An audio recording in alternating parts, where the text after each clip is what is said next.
yang ketika Yuni membuka mata, di hadapannya sudah berdiri seekor monyet putih. Tingginya seukuran manusia. Bulunya putih semua. Memakai mahkota. Memakai perhiasan emas di pergelangan tangan. Penampakannya begitu persis dengan sosok Eyang Anoman. Ketika Yuni membuka matanya, terkejut dia sampai menganga tak menyangka. Kain kafan yang lebar 1 meter, panjang 2 meter. Penuh dengan tumpukan uang 100 ribuan. Gepok-gepokan tertata begitu rapi. Tingginya konon katanya nih, tinggi tumpukan uang itu sampai 1 meter. Tinggi 1 meter, lebar 1 meter, panjang 2 meter. Lu bayangin berapa banyak tuh duit. Yuni sampai gemetar tak percaya melihat uang yang begitu banyak.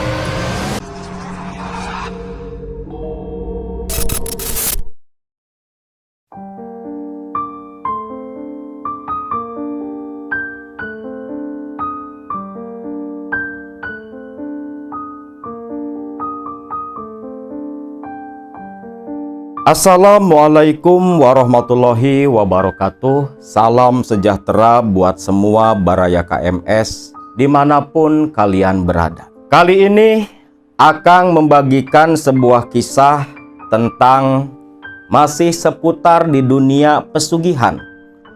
Kisah yang berasal dari daerah Jawa Tengah, dari seorang narasumber Baraya KMS yang membagikan kisah tentang saudaranya yang saat ini hidup kaya raya. Uang seolah mudah bagi saudaranya ini. Namun, di balik harta kekayaan yang dimiliki oleh saudara si narasumber, ternyata memiliki sebuah rahasia kelam yang melibatkan kematian beberapa orang anggota keluarga dari si narasumber. Narasumber meminta untuk merahasiakan tempat, desa, tempat tinggal dari saudaranya itu. Meminta disamarkan semua termasuk nama, tokoh, juru kunci, dan sejenisnya.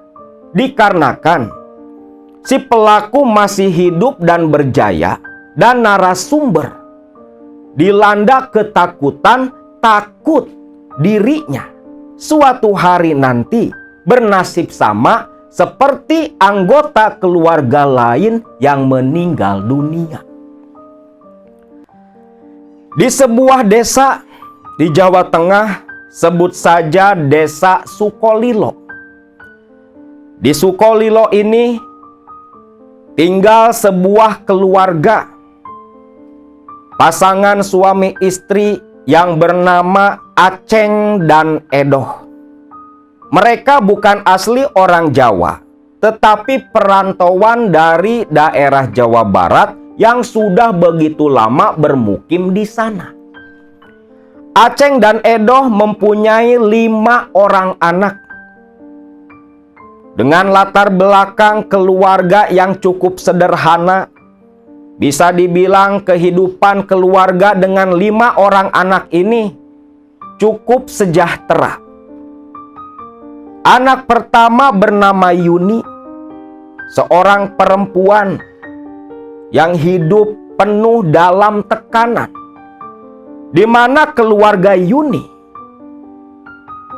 terkhusus sang ayah, memiliki sikap otoriter yang begitu parah. Istri dan anak-anaknya, termasuk Yuni si anak pertama, mereka hidup dalam aturan yang begitu ketat. Dari mulai cara berpakaian, bergaul, dan sejenisnya. Bahkan Yuni selaku seorang anak, dia tak punya kebebasan menentukan arah hidupnya sendiri. Semua diatur oleh sang bapak. Di Sukolilo pula tinggal keluarga adik dari sang ibu yang dulu ikut merantau bersama ke sana. Dan narasumber kita itu adalah keluarga Yuni dari adik ibunya. Yuni seringkali dikasihani oleh para tetangga karena memiliki ayah yang bersikap begitu parah. Bahkan adik dari sang ibu, paman Yuni, mengasihani nasib Yuni dan saudara-saudaranya. Seringkali ketika Yuni ataupun adik-adiknya dimarahi, didamprat habis-habisan oleh Aceng, Yuni dan adik-adiknya ini kabur bersembunyi di rumah sang paman. Kehidupan Yuni yang begitu penuh tekanan tanpa disadari oleh Aceng ternyata membentuk karakter Yuni yang penuh pemberontakan. Awalnya sewaktu kecil tak terlihat, namun ketika Yuni mulai beranjak dewasa, saat Yuni sekolah di sebuah semea setingkat SLTA, waktu itu Yuni terlibat pergaulan bebas tanpa sepengetahuan orang tuanya, pacaran dengan teman sekelasnya, hubungan tanpa batasan, yang sampai akhirnya ketika hari kelulusan di sekolah yang mengakhiri masa belajar Yuni ternyata menjadi akhir pula bagi status keperawanan Yuni. Yuni yang pacaran dengan teman sekelasnya itu kebablasan. Yuni yang tak mendapat kasih sayang yang diinginkan di rumah, mendapatkan hal itu dari pacarnya. Sampai Yuni rela memberikan kesuciannya. Yuni mengandung yang waktu itu ketahuan sudah hamil usia 3 bulan. Tentunya Aceng begitu murka, marah. Negosiasi pun terjadi antara keluarga Aceng dan keluarga kekasih Yuni. Sampai akhirnya diputuskan karena Aceng tak mau menanggung aib. Rahasia itu pun hanya keluarga yang tahu. Yuni pun menggugur kandungannya. Tapi kehamilan yang dulu terjadi akibat pergaulan bebas tak membuat Yuni jera. Banyak laporan ke Aceng tentang Yuni yang sering gonta-ganti laki-laki, dibonceng sana-sini, dibawa main sana-sini. Membuat Aceng begitu geram. Sampai satu saat, saudara Aceng dari Jawa Barat datang. Kebetulan, saudara Aceng ini yang bernama Wahyu, itu sudah bertahun-tahun tinggal di daerah Batam. Ketika berkunjung ke Sukolilo, tempat tinggal Yuni, Wahyu yang mengetahui Yuni sudah lulus sekolah menawarkan Yuni untuk ikut bersama dia ke Batam bekerja di sana. Aceng tentunya senang, daripada tinggal di kampung malah pergaulannya makin parah. Aceng dengan senang hati mendorong Yuni ikut kerja dengan sang paman. Singkat cerita, Yuni pun dibawa Wahyu diboyong ke Batam sana. Namun yang terjadi apa? Ketika tinggal di Batam, 1 minggu Yuni hanya tinggal di rumah sang paman, diperlakukan begitu baik. Yuni beberapa kali menanyakan, "Pak D, ini Yuni kapan kerjanya? Yuni kerja di tempat apa? Di pabrik, di toko, atau apa?" Nah, waktu itu Wahyu menjawab kalau Yuni akan bekerja di sebuah hotel. Yuni pun senang dong, karena kerja di hotel ya nggak terlalu capek.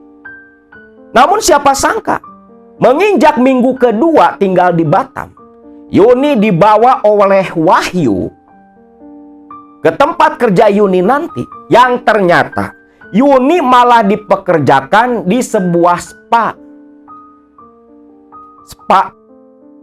di sebuah hotel berbintang. Di sini, Yuni begitu kecewa, marah, terkejut oleh tindakan sang paman yang tidak dia sangka-sangka. Bahkan lebih parahnya, ternyata Yuni ini dijual oleh pamannya sendiri. Lu tahu, spa plus-plus itu kayak apa? Terlebih spa yang di hotel kayak gini. Tentunya, bahasa kasarnya, pijat plus nganu. Yuni pun dengan terpaksa menjalani hidupnya di sana. Awalnya penuh penyesalan, penuh amarah, penuh dendam. Namun pada akhirnya, Yuni pun terbiasa malah cenderung menikmati. Terlebih lagi, kata narasumber kita, Yuni ini punya libido yang begitu tinggi. Nah, waktu kerja di spa, Yuni memang dapat penghasilan cukup lumayan, besar. Terlebih cukup laris nih, banyak pelanggan si Yuni. Sering kirim uang ke Jawa kepada Aceng bapaknya. Sampai dalam 3 tahun itu, tepat di tahun ketiga, Yuni jatuh cinta kepada salah satu pelanggannya. Namanya Arul. Tinggal di Batam pula, tapi bukan asli orang sana. Sama-sama perantau. Arul pun mengajak Yuni berhubungan serius. Arul ngajak Yuni menikah. Yuni yang memang sudah mulai agak bosan hidup di dunia malam, ada keinginan untuk berubah. Tawaran Arul tentunya seolah seperti setitik cahaya di kehidupan Yuni yang begitu kelam. Sampai-sampai Arul rela menebus Yuni kepada atasannya dengan nominal ya cukup besar. Lalu mendatangi Wahyu, pamannya Yuni, untuk meminta izin menikahi Yuni. Aceng pun diberitahu. Hanya saja ketika Aceng meminta resepsi dilakukan di Jawa, Yuni menolak dengan alasan terikat kontrak pekerjaan. Padahal udah ditebus tuh dari si Germo. Akhirnya pernikahan pun diwakilkan kepada Wahyu. Singkatnya, pernikahan terjadi, Yuni dan Arul pun mulai membina rumah tangga. Disinilah ketika Yuni berharap kehidupannya berubah. Dengan Arul yang begitu baik, ramah, begitu menyayangi dan mencintai Yuni, walau Yuni bekas perempuan malam. Tapi kenikmatan dan kebahagiaan yang direguk oleh Yuni ternyata tak bertahan lama. Di akhir tahun pertama pernikahan Yuni dengan Arul, Yuni pun mengandung, memiliki anak dari Arul suaminya. Tapi siapa sangka, tepat ketika mendekati Yuni mau melahirkan, Arul kabur begitu saja, tak bertanggung jawab sama sekali. Menghilang tanpa jejak, menghilang tanpa kabar. Bahkan ketika didatangi oleh Wahyu ke tempat kerja Arul, ternyata sudah keluar dari sana beberapa bulan yang lalu. Dan teman-teman kerja Arul di sana, tak ada yang tahu kampung halaman Arul di mana. Taunya mereka Arul pulang ke Jawa. Bisa kalian bayangkan betapa kecewanya Yuni pada waktu itu. Dari hasil pernikahan dengan Arul, Yuni pun melahirkan seorang anak perempuan yang diberi nama Cynthia. Nah, selepas Cynthia berusia 8 bulan, Cynthia pun oleh Yuni dibawa pulang ke Sukolilo, ke tempat tinggal orang tuanya. Nah, untungnya Aceng dan Edoh, ibu bapaknya Yuni, itu mau merawat dan mengurus Cynthia. Karena terus terang nih, Yuni setiap kali melihat wajah Cynthia anaknya, amarah, dendam, kecewa, benci kembali bangkit. Karena wajah Cynthia begitu mirip dengan Arul, suami yang sudah menelantarkan dirinya, yang sudah mengkhianatinya. Yuni hanya menyusui sesekali, sisanya orang tuanya yang ngurus. Edo dan Aceng tak keberatan, karena Cynthia cucu pertama mereka. Nah, satu ketika selang beberapa tahun, Yuni ini kerja di sebuah pabrik sepatu. Nah, di pabrik sepatu, Yuni kenalan, didekati oleh kepala bagian produksi yang bernama Yayan. Yayan ini menyatakan rasa sukanya kepada Yuni. Statusnya sama. Yuni seorang janda anak satu, Yayan pun seorang duda tanpa anak. Di sini Yayan pun ingin membina rumah tangga dengan Yuni. Yuni tentunya mau dong. Menjanda udah cukup lama, pengen pula dinafkahi oleh orang yang disebut suami. Tak pikir panjang, Yuni pun menerima lamaran dari Yayan. Pernikahan pun terjadi. Yayan dengan rombongan yang katanya keluarganya biasa datang seserahan, bahkan resepsi cukup meriah. Karena Yayan seorang kepala produksi di pabrik sepatu, gajinya waktu itu cukup fantastis. Di bawah tahun 2010, gajinya Yayan itu sampai 2 digit. Di sini, Yuni pikirannya udah kemana-mana. Hidup bakal seneng, bahagia. Terlihat pula si Yayan ini bertanggung jawab, menyayangi anaknya juga. Tapi hal yang sama kembali terulang. Waktu itu, Yuni dan Yayan menjalin rumah tangga selama 3 tahun. Dan selama 3 tahun itu pula, Yayan yang tinggal di Sukolilo bersama Yuni mengontrak sebuah rumah yang cukup besar, membuka usaha. Yang Yuni sangka semua modal dari Yayan. Tapi ternyata awal bencana mulai terkuak di tahun ketiga pernikahan mereka. Yayan yang mengaku duda ternyata masih memiliki anak dan istri yang waktu itu nyusul ke Jawa Tengah. Dan lebih parahnya, orang-orang yang dulu ikut seserahan yang katanya keluarga, itu semua orang-orang bayarannya Yayan. Dan yang lebih mencengangkan, selepas Yuni diontrok oleh istri pertamanya Yayan, di mana Yayan seketika lebih memilih sang istri pertama, lalu menceraikan Yuni di depan kedua orang tuanya, dan pergi begitu saja. Hanya berselang beberapa minggu, mulai datang para penagih utang.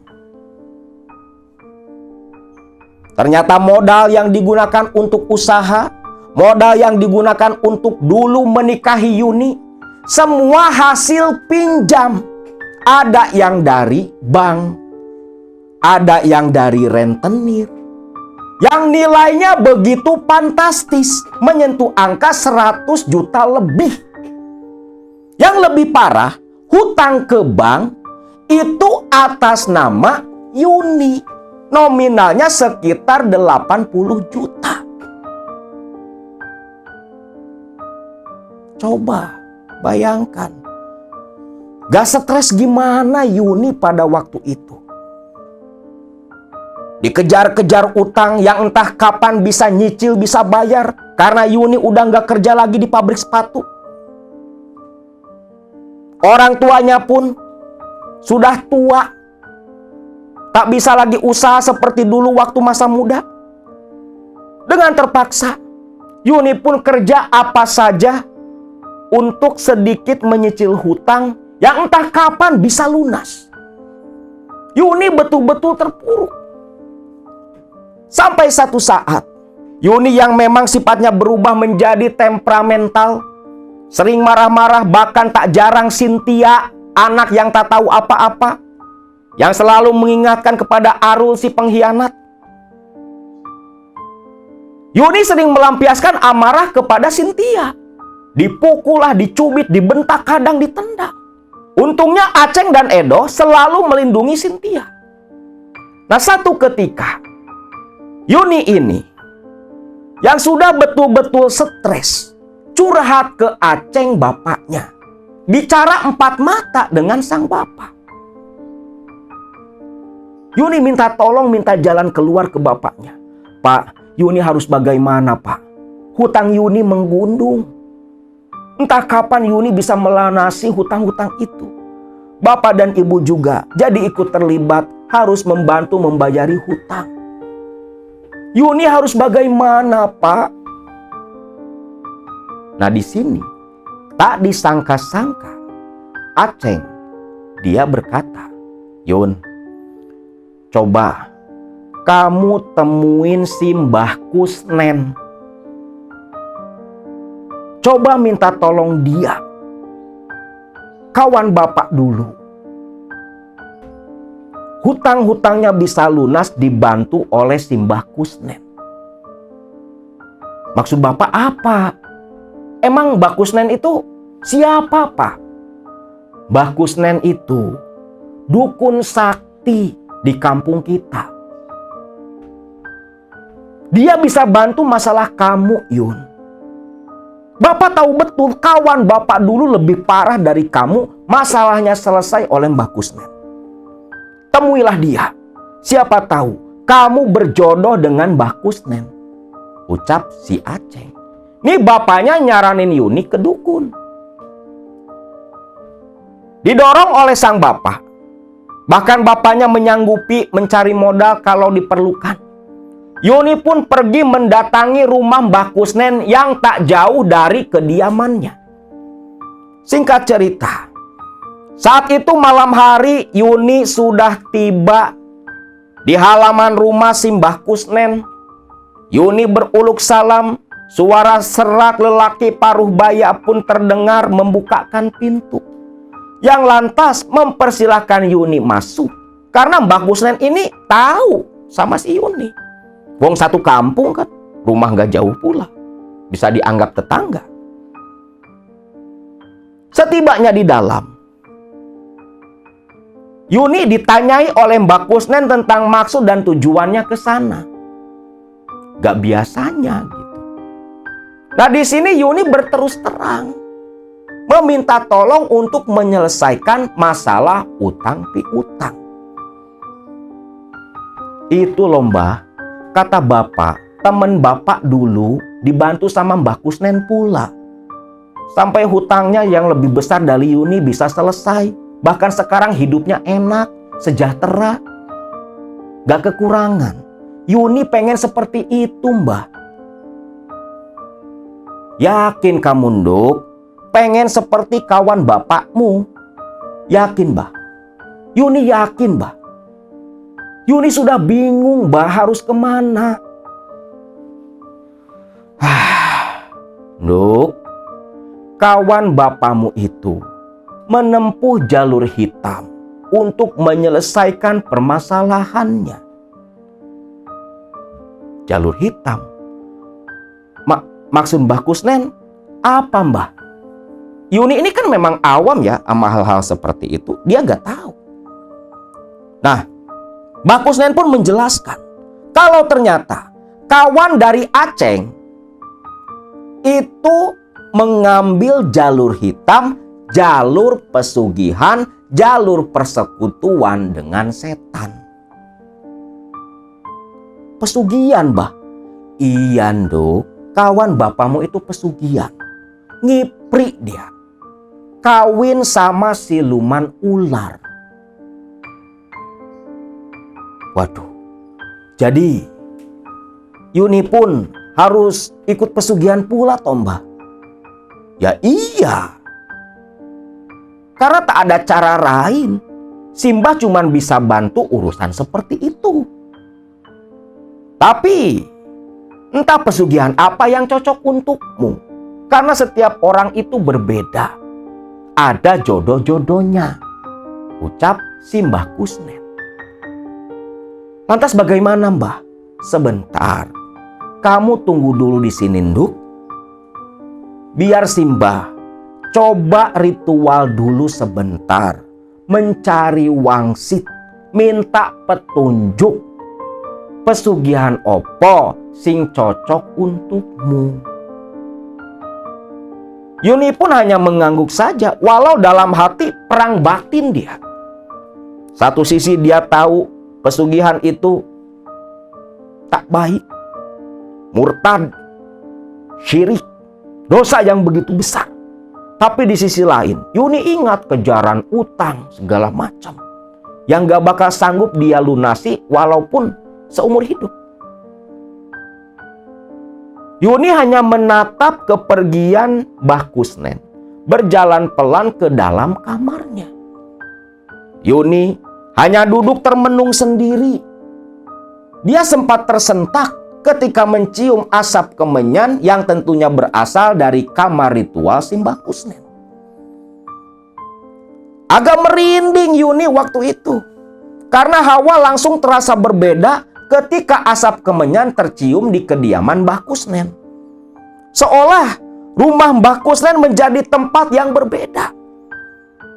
Tak lama, Mbah Kusnen pun keluar dengan tubuh penuh keringat. Napasnya pun terlihat agak memburu, seperti habis lari maraton dalam kamarnya. Mbah Kusnen duduk mengatur napas menenangkan diri. Yuni hanya diam menunggu jawaban dari Mbah Kusnen. Melihat Mbah Kusnen tak berbicara, Yuni mendahului. Gimana, Mbah? Apa hasilnya, Mbah? Aduh, Nduk. Kusnen hanya menggelengkan kepala. Mohon maaf, Nduk. Bukannya Simbah tak mau usaha, bukannya Simbah tak mau bantu. Tapi semua pesugihan yang ada di Simbah, tak ada satupun yang berjodoh dengan Munduk. Jadi Simbah gak bisa tolong saya, Mbah. Mbah Kusnen hanya menganggukkan kepala. Terlihat raut wajah yang penuh kekecewaan di wajah Yuni. Yuni langsung menunduk lesu. Tak disangka, ternyata jalan hitam pun begitu susah. Yang hitam aja susah, apalagi yang halal. Itu pola pikirnya Yuni. Waduh, Mbah, terus saya mesti gimana, Mbah? Piye iki, Mbah? Bingung aku, Mbah. Namun Kusnen malah tersenyum. Loh, kok malah guyu toh, Mbah? Piye, Mbah? Bantu aku lah, Mbah. Apapun bakal kulakukan, Mbah. Apapun bakal kulakukan, Mbah.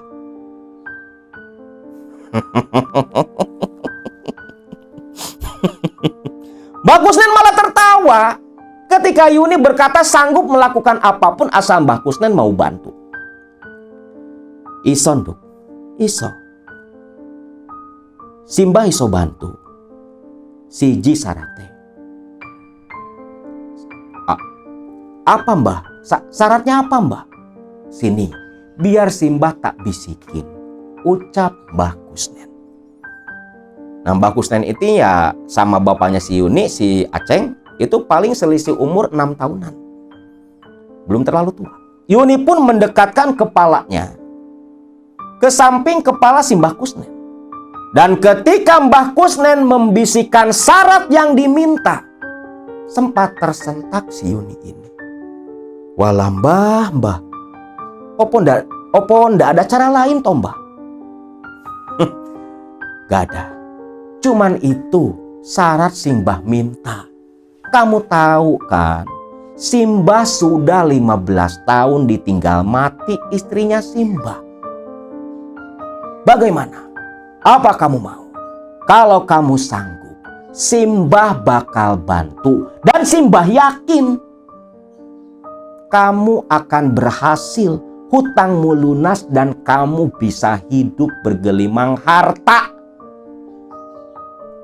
Yuni terdiam. Seperti sedang menimbang-nimbang, sedang berpikir. Ojo kakean mikir, Nduk. Piye? Yo wis lah, Mbah. Aku mau, Mbah. Yo wis, ikut karo Simbah. Ucap Mbah Kusnen yang lantas berdiri menuntun tangan Yuni. Dituntun kemana? Ke kamar. Yang selanjutnya, ketika ada warga yang tak sengaja melintas di depan halaman Mbah Kusnen, dia sempat tersentak, berhenti diam, menoleh ke rumah Mbah Kusnen yang lampunya mati semua. Loh. Nggak salah denger apa? Si Mbah Kusnen lagi nganu sama sopo. Terdengar seperti suara lenguhan. Lenguhan Mbah Kusnen dan lenguhan Yuni. Cuman si tetangga ini nggak tahu kalau itu Yuni. Nah, tetangga ini iseng dia masuk ke halaman Mbah Kusnen, mencuri dengar lewat dinding kamar rumahnya Mbah Kusnen. Dasar dukun tua bangka.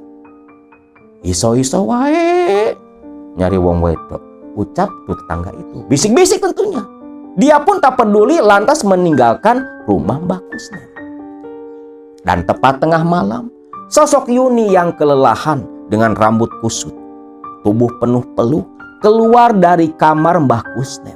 Dalam hati, Yuni sampai menggelengkan kepala. Gila nih aki-aki, ternyata masih kuat juga. Langsung ke ruang tamu. Mbah Kusnen keluar betulin celana kolor. Lantas duduk di seberang Yuni. Piye, Mbah? Opo cara yang bisa bantu aku toh, Mbah? Opo, Mbah? Yuni, Simbah memang tak bisa bantu kamu secara langsung. Tapi Simbah punya kawan, kenalan, sahabat yang sudah seperti saudara Simbah sendiri. Namanya Mbah Tarno. Tinggal di daerah Semarang. Nanti Simbah kasih kamu alamat, pergilah ke sana. Dia bisa bantu masalahmu. Wah, terkejut di sini dong Yuni. Ternyata cuma ngasih alamat lempar ke dukun lain, tapi syaratnya nganu. Nih kurang ajar. Nah inilah dukun. Tapi nggak semua, walaupun mayoritas banyak yang seperti itu. Akhirnya apa? Udah kadung terlanjur kan? Ditidurin udah, digenjot udah, sampai keringetan pula. Ternyata imbalannya cuma alamat dukun juga. Nih saudaranya Yuni yang jadi narasumber sampai ketawa pula gitu waktu nyeritain kejadian di masa lalu. Nah, singkat cerita, Yuni pun pulang. Ditanyai dong sama Aceng bapaknya. Yun, gimana hasil? Dah ada, Pak. Gak ada pesugihan yang cocok buat Yuni. Kata Mbah Kusnen, Yuni disuruh pergi ke Semarang, nemuin Mbah Tarno, sahabatnya, sesama dukun pula. Katanya Mbah Tarno yang di Semarang itu bisa bantu Yuni, Pak. Itu hasil dari wangsit yang diterima oleh Mbah Kusnen. Yowes, berangkat ke sana, pergi ke sana. Masalah biaya ongkos semua bapak sing tanggung.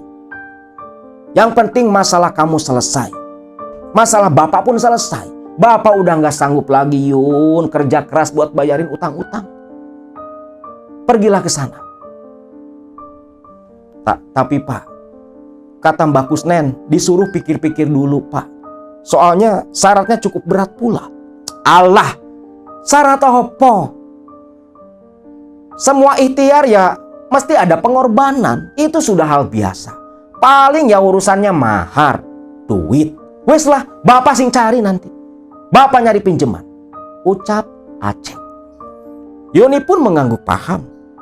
Lantas, selang 3 hari kemudian, uang hasil pinjaman sekitar 3 juta sudah diterima oleh Aceng.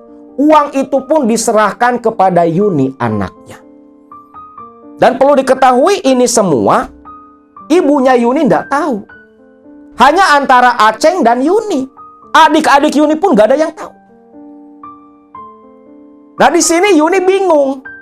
Karena kalau dia pergi sendirian ke sana, tak mungkin kayaknya. Dia nggak tahu daerah Semarang seperti apa. Terlebih dia ini kan perempuan. Nah, di sini Yuni pun teringat akan sepupunya,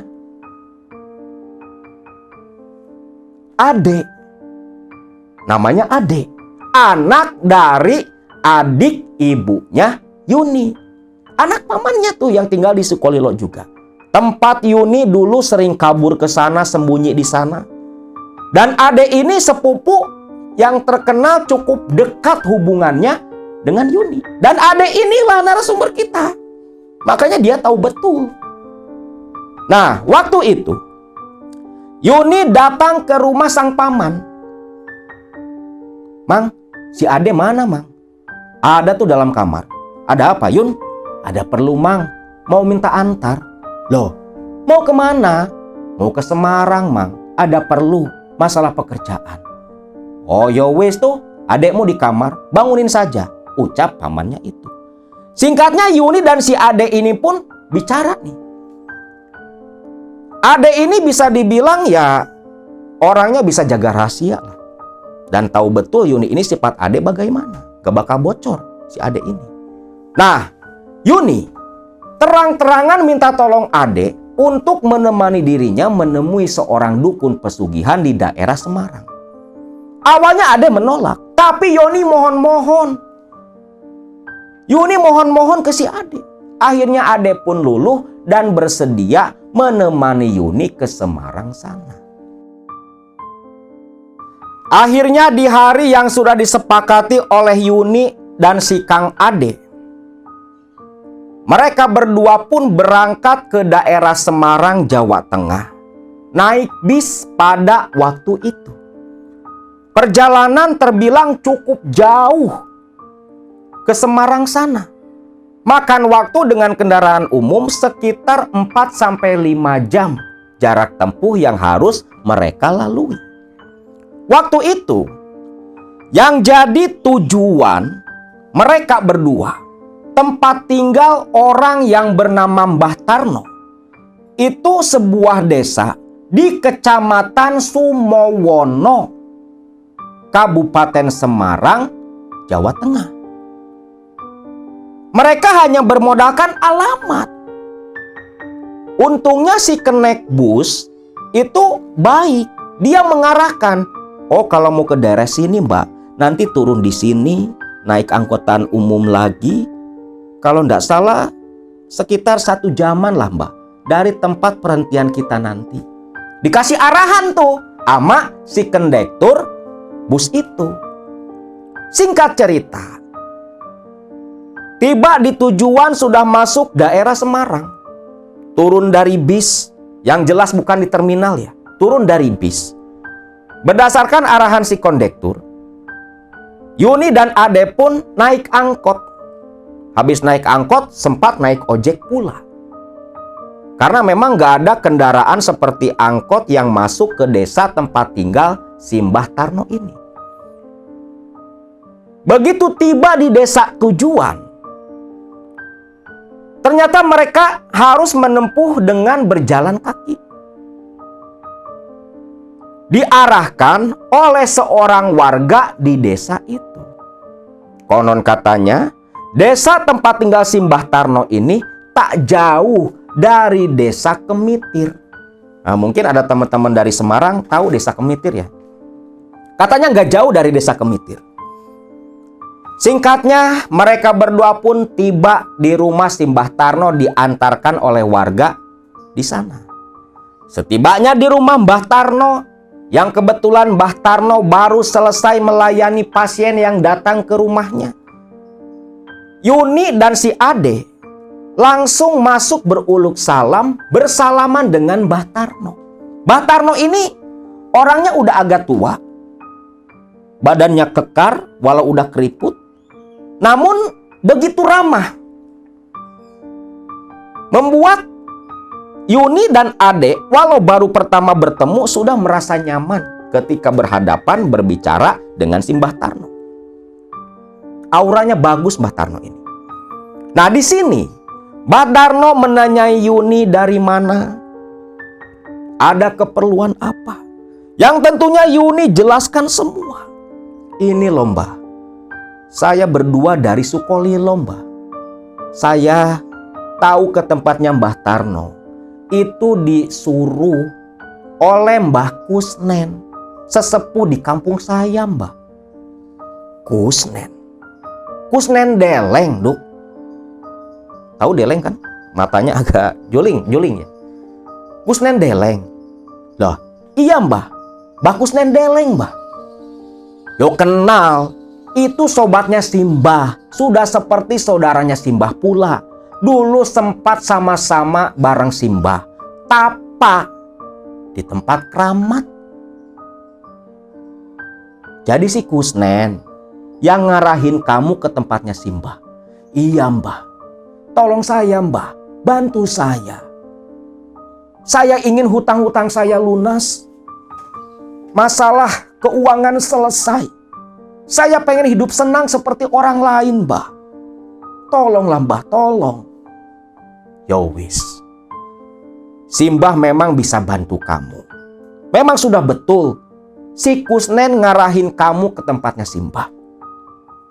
Jadi Mbah, cara apa yang mau Mbah lakukan buat bantu masalah saya Mbah? Ya istilah kata pesugihan opo Mbah. Langsung ke intinya Yuni, pesugihan apa nih yang mau dikasih ke Yuni? Sedangkan Ade sedari tadi hanya diam, walau dalam hati menggelengkan kepala, melihat kelakuan sepupunya itu. Oh nonduk, nanti kamu ritual di pertapaan Sukorini di desa Kemitir sana. Disitulah nanti kamu bisa menyelesaikan semua permasalahanmu itu. Pertapaan Sukorini Mbah. Iya, pertapaan Sukorini. Wake, orang-orang sing datang ke Sukorini dengan berbagai permasalahan. Setahu Simbah, terkhusus yang lewat Simbah, semua bisa terbantu. Nah di sini Mbah Tarno menjelaskan pula apa itu pertapaan Sukorini.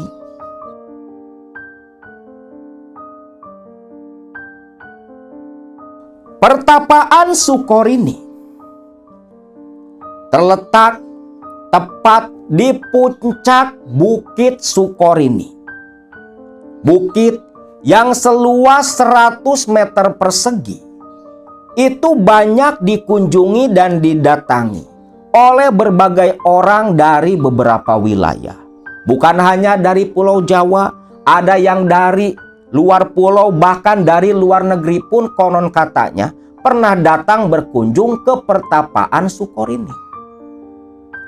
Di Sukorini ini, menurut kepercayaan orang-orang di sana, adalah tempat bersemayamnya seorang tokoh yang bernama Begawan Manikmoyo. Begawan Manikmaya atau yang lainnya adalah Eyang Hanoman. Namun di sisi lain, menurut beberapa sumber, pertapaan Sukorini itu petilasan tempat bertapaknya seorang tokoh di masa lalu yang bernama Mbah Seto, yang berasal dari Solo, bertapa di puncak Bukit Sukorini sampai jasadnya moksa. Dan semenjak moksa, tempat bekas pertapaan dari Mbah Seto dikunjungi berbagai orang dari berbagai kalangan untuk ngalap berkah menyelesaikan permasalahan mereka. Pertapaan Sukorini ini mulai banyak dikunjungi warga, dikunjungi orang-orang dengan berbagai keperluan. Itu sekitar tahun 2005 silam. Ada yang menginginkan jabatan, harta kekayaan, kesembuhan, jodoh, dan berbagai masalah lain. Konon katanya bisa selesai dengan bertapa di puncak bukit Sukor ini, di bekas pertapaannya Mbah Seto. Nah itu Nduk, sepintas tentang tempat ritual nanti yang akan kita kunjungi. Nanging ono syarat-syaratnya. Apa syaratnya Mbah? Apa syaratnya? Tanya si Yuni. Tentunya sajen Nduk.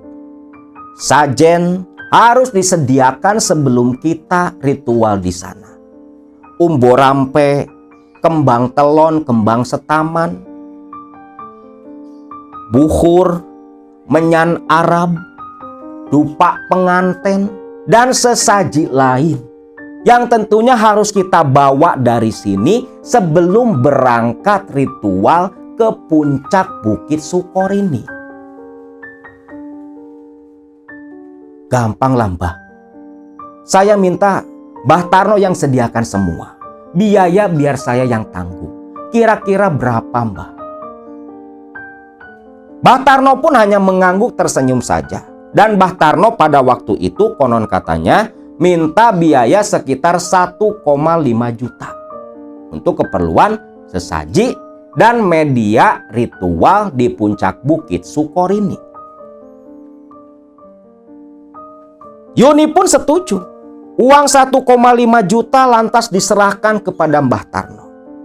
Lantas selepas menerima uang, Mbah Tarno berkata, waktu itu kan mereka datang ke sana hari Minggu. Mbah Tarno ini bilang, begini Nduk, sebelum ritual di sana, kamu harus puasa 1 hari. Puasa biasa seperti puasa Ramadan. Hari Senin besok kamu puasa, malam harinya bareng-bareng sama Simbah langsung ke Sukor ini. Sanggup? Sanggup Mbah.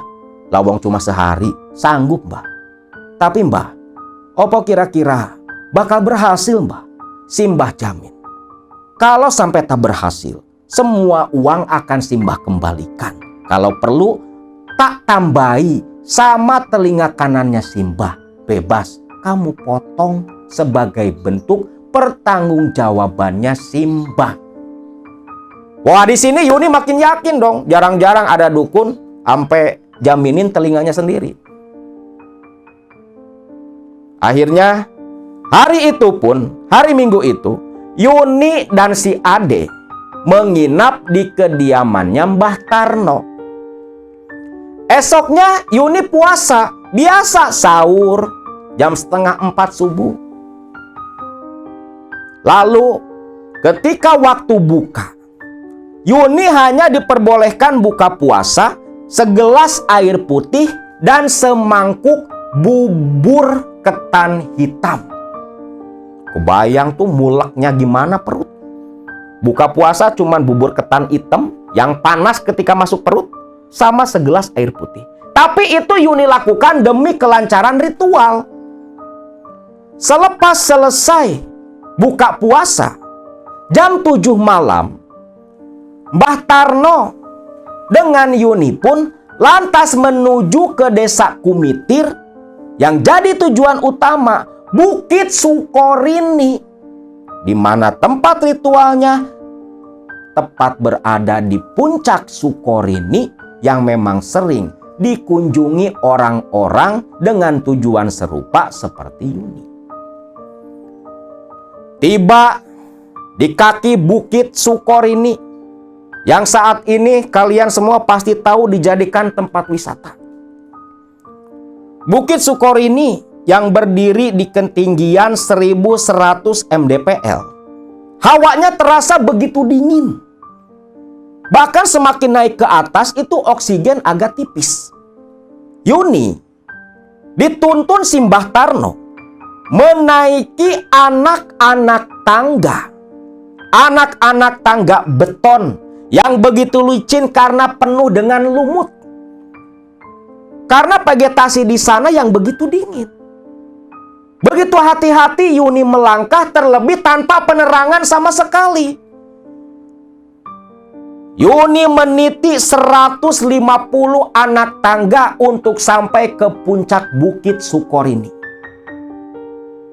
Bayangin, perempuan jarang lari, jarang olahraga. Sekalinya naik 150 anak tangga, mana licin, malam hari, oksigen tipis. Kebayangkan seperti apa perjuangan yang dulu dijalani oleh Yuni. Jangankan Yuni, si Mbah Tarno aja sampai tersengal-sengal. Ketika tiba di ujung anak tangga ke 150 di puncak Bukit Sukorini, di pertapaan Sukorini, Mbah Tarno langsung terduduk lemas diikuti Yuni. 2 napas memburu, tersengal-sengal, terdengar di malam yang begitu pekat waktu itu. Alah, Nduk, kita istirahat dulu, Nduk. Simbah engap, Nduk. Podo bae, Mbah. Yuni juga engap. Lantas di sini hebatnya Mbah Tarno, walau lagi sesak napas kecapean langsung nyulut rokok. Istirahat dulu, Nduk. Sajen ke bawah semua, Nduk. Ke bawah, Mbah. Sajen gak ada yang ketinggalan. Bagus. Nanti kita masuk ke pertapaan Sukorini. Loh, apa nggak ada juru kuncinya di sini, Mbah? Simbah sudah izin sama juru kuncinya. Kebetulan dia itu kawannya Simbah. Gerbang pun sengaja tak dikunci biar Simbah bisa masuk. Karena memang di gerbang nih, kalau ke puncaknya di gerbang, gak sembarangan orang bisa masuk ke sana. Harus seizin juru kunci. Bahkan kalau orang lain nih mau semedi di sana, mesti daftar dulu ke juru kunci, nanti diatur jadwal. Si A, si B-nya hari anu. Gak bisa sama-sama, gak bisa barengan. Beda lagi dengan dukun-dukun yang memang menjalin kerjasama dengan si juru kunci. Mereka dispesialkan. Kan ada ininya. Itu. Sama lah tempat pesugihan apapun kayak gitu ya. Lalu mereka juga butuh makan kan. Setelah cukup lama istirahat, Nduk, wis waktu Nduk. Sudah waktunya kita memulai. Iya, Mbah. Yuni pun dibawa oleh Mbah Tarno masuk ke area pertapaan Sukorini. Ternyata bentuknya hanya sebuah pohon besar dengan altar tembok, tempat duduk semedi, dan tempat menyimpan sesembahan sesaji. Gak ada yang istimewa, cuma pohon gede. Gak ada petilasan makam, gak ada. Itu cuma bekas tapak orang tokoh di masa lalu yang katanya namanya Mbah Seto yang berasal dari daerah Solo. Ada juga yang bilang di situ bersemayam sosok Begawan Manikmoyo atau nama lain dari Eyang Anoman. Berarti apa pesugihannya? Monyet. Ritual dibuka oleh Simbah Tarno, sesaji ditata. Ini loh bedanya. Dupa pengantin, bukhur, menyan Arab, semua dibakar bersamaan. Kondisi udara di puncak Sukorini oksigen tipis. Kebayang bau asap dupa, kemenyan sama buhur nyatu. Wah, kalau nggak kuat bisa tepar. Tapi Yuni bertahan. Selepas si Mbah Tarno baca jampi-jampi mantra segala macam lah, Mbah Tarno menoleh ke Yuni. Nduk, sekarang kamu semedi di sini. Ingat, rapalkan mantra yang sudah Simbah ajarkan di rumah. Tunggu Mbah Seto datang menemui kamu. Ucap Mbah Tarno. Simbah nunggu kamu di gerbang pertapaan.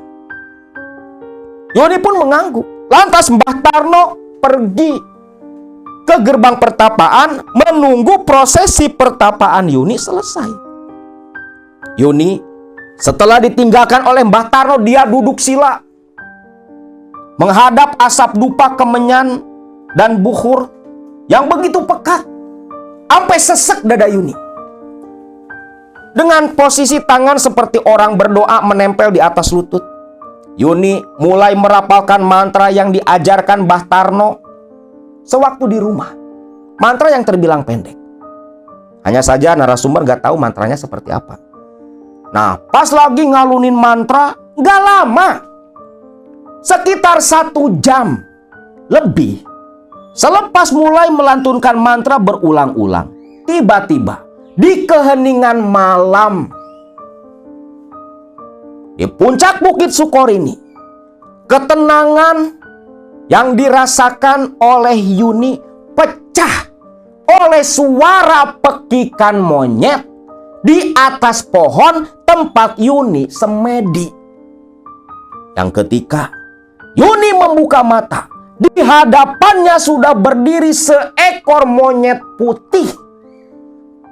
Tingginya seukuran manusia.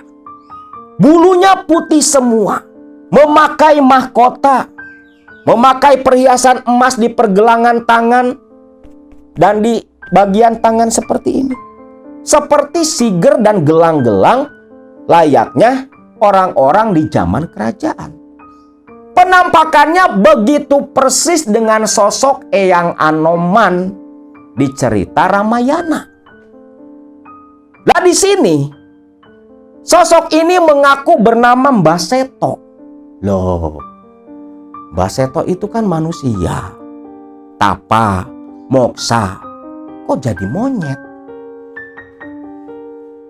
Di sini kan permainan bangsa jin udah jelas terlihat. Bagi orang-orang yang berakal tentunya. Tapi buat orang-orang seperti Yuni dan segolongannya, mereka nggak peduli. Yang penting ada yang datang mau membantu menyelesaikan masalah. Nah, di sini sosok si Mbah Seto ini sambil sesekali menggaruk-garuk bulunya yang mungkin banyak kutu. Dia bertanya ke Yuni, apa yang diinginkan oleh Yuni? Yuni pun menjawab dia menginginkan harta kekayaan. Lantas, sosok Mbah Seto yang berwujud monyet putih sambil menggaruk-garuk badan khas seekor monyet, tertawa menggema memecah keheningan di puncak Sukorini. Yang selepas itu, Yuni merasakan ada daun jatuh ke telapak tangannya yang ketika Yuni menoleh, selembar daun itu berubah menjadi selembar uang pecahan 100.000. Bawalah itu, Nduk. Itu yang akan menjadi perantara harta kekayaanmu. Ucap Mbah Seto dalam wujud monyet yang lantas menghilang dari hadapan Yuni. Enteng kan? Cuma berapa jam, bro? Semedi didatangin langsung. Nggak kayak yang lain 2-3 malam. Ini enggak. Simple. Nah, selepas mendapatkan uang itu, Yuni paham sudah selesai semedinya. Walau dalam hati, lah, piye toh? Cuma 100.000. Buat ongkos pulang aja nggak bakal cukup. Gimana Eyang Seto? Gerutu Yuni dalam hati. Namun ya, Yuni pun gak berani melanjutkan. Lantas dia berjalan menuju gerbang pertapaan, menunjukkan uang itu kepada Mbah Tarno. Mbah Tarno tersenyum. Syukur, Nduk. Wis lulus. Sekarang kita pulang ke rumahnya Simbah. Nanti di rumah biar Simbah yang jelaskan. Iya, Mbah. Balik lagi nih ke rumahnya Simbah Tarno. Sampai di rumah Mbah Tarno itu tepat jam 11 malam. Nah, di rumah si Ade pun kan bertanya, Yun, gimana? Lulus? Lulus. Wis lah, nanti tak cerita kalau kita sudah pulang, ucap Yuni. Ade gak berani banyak tanya lagi. Lantas Yuni diajak oleh Mbah Tarno ke sebuah kamar ritual di rumah si Mbah Tarno. Di situ, ketika masuk ke dalam, ternyata berbagai sesaji sudah ditata pula di dalam kamar kosong di rumah Mbah Tarno. Lantas Mbah Tarno menuju ke sebuah lemari kecil, mengeluarkan sesuatu dari dalam lemari, kain berwarna putih, yang ternyata itu adalah kain kafan. Yuni hanya memperhatikan. Kain kafan dibentangkan oleh Mbah Tarno. Duk, uang tadi mana, Duk? Ini, Mbah. Dia rogoh saku, dia serahin uang 100.000 dari pertapaan Sukolilo. Uang 100.000 itu oleh Mbah Tarno tepat diletakkan di tengah-tengah bentangan kain kafan. Duk, sekarang kamu ritual lagi. Kamu baca ulang mantra yang sudah Simbah ajarkan, yang kamu baca di tempat pertapaan. Lah, terus piye Mbah? Wes, nanti juga kamu bakal tahu sendiri. Simbah tinggal keluar, ucap Mbah Tarno. Selepas Mbah Tarno keluar, Yuni kembali duduk bersila seperti di lokasi pertapaan Sukolilo, di mana Yuni ini dikelilingi oleh lilin merah yang lantas Yuni nyalakan. Jadi ada 3 lilin merah dengan posisi berbentuk segitiga dan Yuni duduk di tengahnya. Nah, waktu di Sukor ini pun sama. Jadi waktu semedi itu dikelilingi lilin dalam segitiga, lilin warna merah. Sama waktu di dalam kamar ritualnya Mbah Tarno. Selepas lilin menyala, Yuni menaburkan kembang setaman ke atas hamparan kain kafan, yang langsung saja dia pejamkan mata merapalkan kembali mantra yang diajarkan Mbah Tarno. Mantra mengalun perlahan. Yuni bermunajat meminta Eyang Seto membantu dirinya. Meminta Mbah Seto membantu dirinya. Mbah Seto ya, bukan Kak Seto, Mbah Seto. Tak berselang lama kemudian, hawa di dalam kamar Mbah Tarno mulai berubah. Udara terasa begitu berat.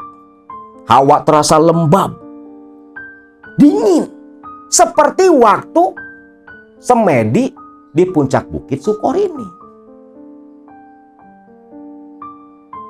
Yuni mulai merasakan ada sesuatu yang berbeda dan mendengar suara seperti benda berjatuhan di hadapannya tepat di hamparan kain kafan. Blok, blok, blok, blok, blok, blok, blok, blok. Sampai tak lama, di sela Yuni yang terus mengalunkan mantra, ada bisikan dalam telinga kanan mengatakan Yuni disuruh membuka mata karena ritual sudah selesai. Ketika Yuni membuka matanya, terkejut dia sampai menganga tak menyangka. Kain kafan yang lebar 1 meter, panjang 2 meter, penuh dengan tumpukan uang 100 ribuan. Gepok-gepokan tertata begitu rapi. Tingginya konon katanya nih, tinggi tumpukan uang itu sampai 1 meter. Tinggi 1 meter, lebar 1 meter, panjang 2 meter. Lu bayangin berapa banyak tuh duit. Yuni sampai gemetar tak percaya melihat uang yang begitu banyak. Ini uang? Ini duit? Ucap Yuni terbata-bata. Berjalan merangkak ke arah tumpukan uang. Ketika Yuni memegang tumpukan uang itu, tiba-tiba muncul sosok Mbah Seto dalam wujud monyet. Yuni terkejut, namun pandangannya kembali ke tumpukan uang. Dia tak peduli ada Mbah Seto berdiri di depannya. Rasa takut hilang, karena memang tak menakutkan nih wujud Mbah Seto. Kayak kita lihat monyet cuma didandanin doang. Nah, di sini Mbah Seto sambil tertawa ngakak, terbahak-bahak dia berkata, "Nduk, uang ini bisa kamu ambil semua. Uang ini bisa semua menjadi milikmu. Bisa kamu gunakan dengan satu syarat." Yuni yang masih memegang uang seperti yang sedang menghitung, diraba-raba sambil tersenyum rekah. Siaplah, siap Mbah. Apapun syaratnya, saya setuju Mbah. Saya siap Mbah. Duit, ini duit. Duit semua, duit. Kaya aku, kaya. Cap Yuni seperti orang gila. Mbah Seto dalam wujud monyet kembali tertapa. Ya wis, anakmu tak bawa. Yang langsung menghilang begitu saja. Yuni tak peduli ketika tadi Mbah Seto bilang mau bawa anaknya Yuni sebagai ganti Yuni memiliki semua tumpukan uang itu. Bodo amat, sopo bae sing digowo. Sambil terus ngitung-ngitung duit. Tak lama suara pintu seperti didorong. Masuklah sosok Simbah Tarno. Alhamdulillah, bagus Nduk. Bagus. Uang itu semua untukmu Nduk.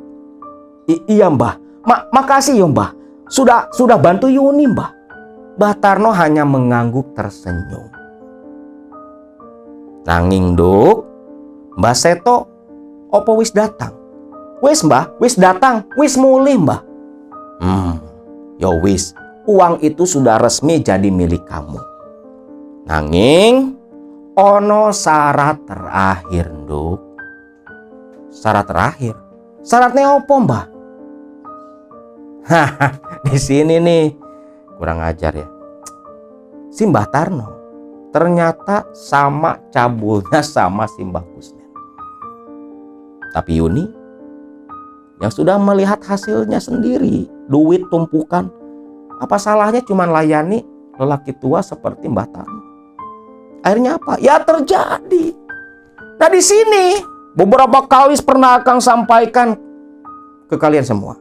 Ketika satu kali kita melakukan suatu perkara haram, perkara yang begitu dibenci oleh Allah dan Rasul-Nya, maka ketika kita melakukan perkara itu akan menuntun kita melakukan perkara haram lainnya. Nah ini contoh.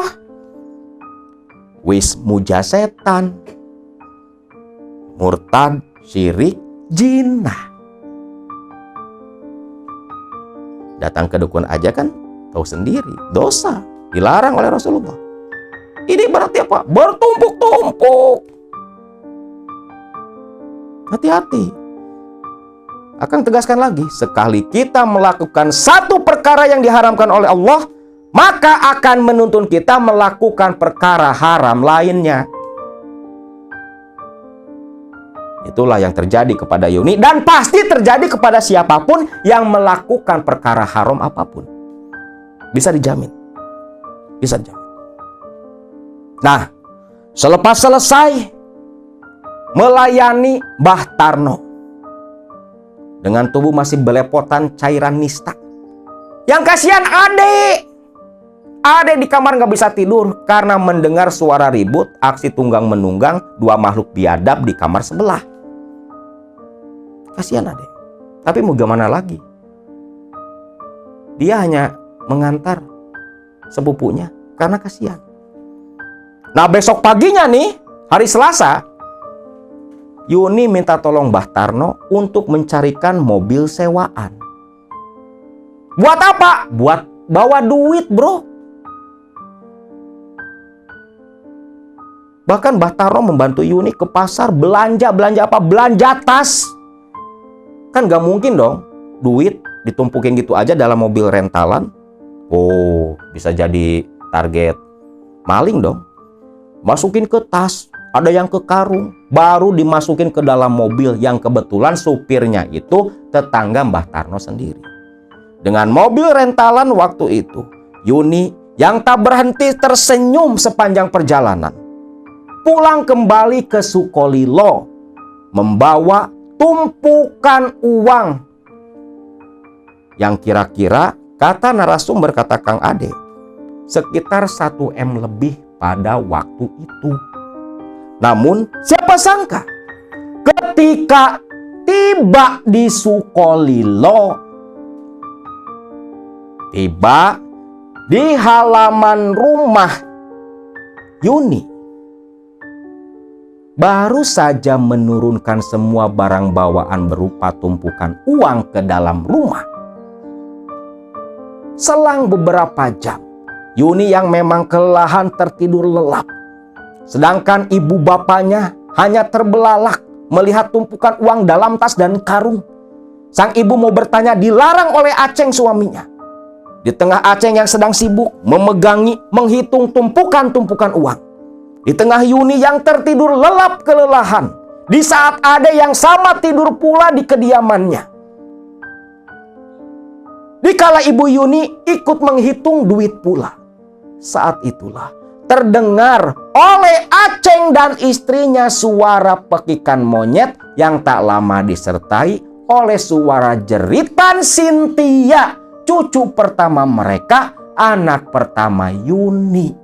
Yang seketika itu pula Aceng dan Edoh lari ke dalam kamar Cynthia, dan terlihatlah Cynthia yang langsung terbaring kaku, sudah tak bernyawa, dengan mata melotot, raut wajah penuh ketakutan, mulut menganga seperti bekas menjeritkan, rasa sakit teramat sangat. Di sini Edoh langsung lari ke kamar Yuni, bangunin Yuni. Yun, anakmu Yun, anakmu mati Yun. Alah, udahlah Bu, biarin aja mati ya tinggal mati. Apa susahnya? Udahlah, jangan ganggu Yuni. Yang langsung tertidur lagi. Di sini Cek Edoh mau ngamuk, mau marah nih sama anaknya. Kok ada ibu macam apa yang seperti Yuni? Namun di sini Aceng yang paham akan situasi yang terjadi. Dia menenangkan Edoh istrinya. Maka tak berselang lama, kabar kematian Cynthia pun diumumkan. Si Ade sampai terkejut, hanya duduk diam di atas ranjang. Satu hal yang Ade pahami dan Ade yakini, kalau Cynthia mati menjadi tumbal Yuni, ibu kandungnya sendiri.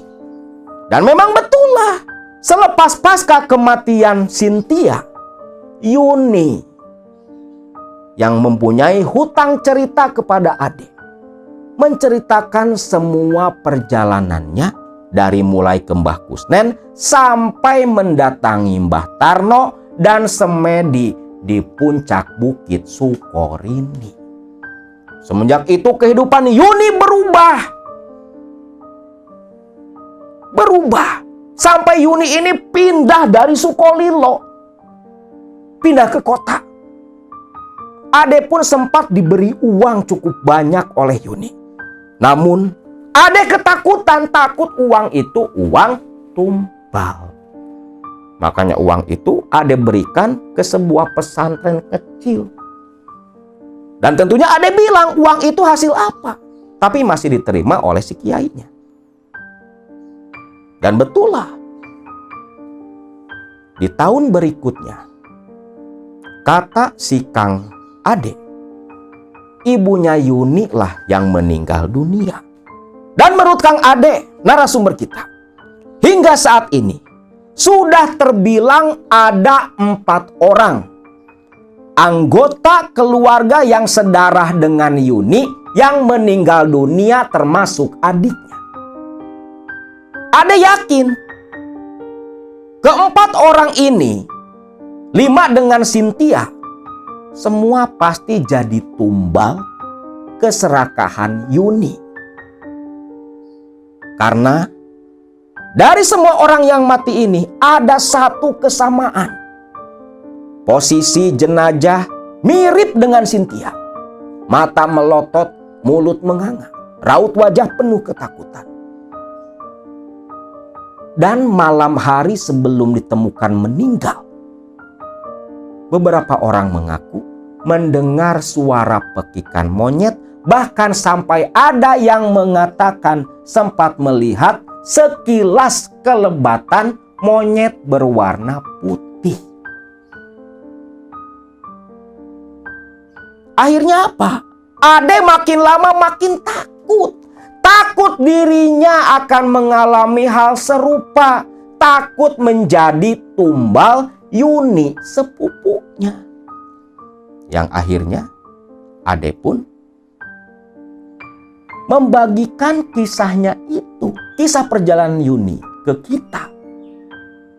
Dengan timbal balik Kang Ade meminta tolong agar dijaga dari rasa takut, ancaman nyawa, takut dijadikan tumbal selanjutnya oleh Yuni yang menjadi pemuja monyet putih Mbah Seto di pertapaan puncak Bukit Sukorin.